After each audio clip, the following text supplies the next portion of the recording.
तो ये जो बजट पेश किया गया, इसमें जो इन्होंने गारंटी की बात की, शायद लोगों को विश्वास नहीं हुआ और इसीलिए 303 से लेकर 241 पर आ गए। विश्वास पैदा करना इनका काम है, इन्होंने विश्वास खोया और तभी ये डाउनस्लाइड हुआ।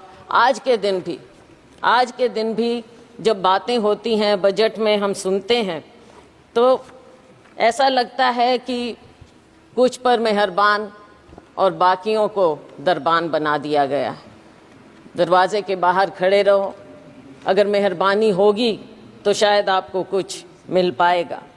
सर, जब प्राकृतिक आपदा की भी बात होती है, भाजपा शासित प्रदेशों के लिए तो सेंट्रल असिस्टेंस की बात की गई बजट में, लेकिन हिमाचल प्रदेश की जब बात हुई तो एक्सटर्नल एजेंसीज की बात आ गई वहाँ पर कि उनके माध्यम से मदद की जाएगी।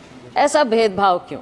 ये नहीं होना चाहिए और इसकी हम घोर निंदा करते हैं कि आप सबके साथ ऐसे भेदभाव। और फिर एक बात और सर, हरियाणा, महाराष्ट्र, झारखंड और शायद जम्मू कश्मीर चुनाव की ओर जा रहे हैं, पर ऐसा लगता है कि सरकार ने पहले ही हार मान ली। इन राज्यों का जिक्र तक नहीं, 3 राज्यों का जिक्र तक नहीं हुआ, कुछ दिया तक नहीं।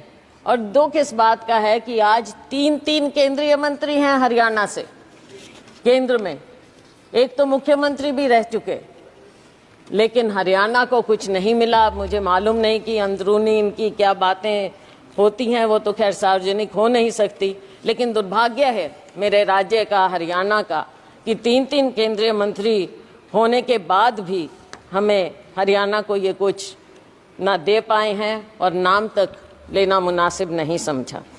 सर, किसान की बात है, किसान की आय दुगनी करने की बात कही गई।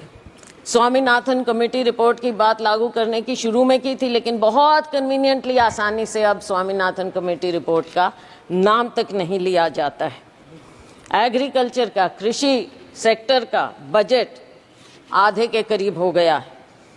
2019-20 में जहां 4.97% था, इस बजट में आपने 2.74% करके छोड़ दिया है।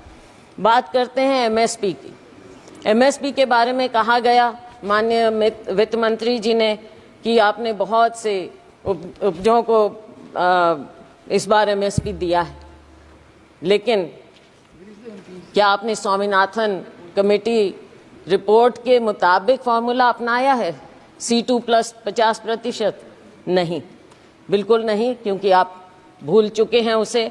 थोड़ा सा याद दिलाना चाहूँगी, ये बढ़ाने के बावजूद जब हमारी सरकार थी, यूपीए सरकार, उस समय गेहूं की एमएसपी हमने 119% बढ़ाई थी और धान की 134% बढ़ाई थी, लेकिन मोदी जी की सरकार में केवल 47% गेहूं और 50% धान बढ़ाई गई है। तो इसमें पीठ थपथपाने का तो कुछ नज़र आता ही नहीं।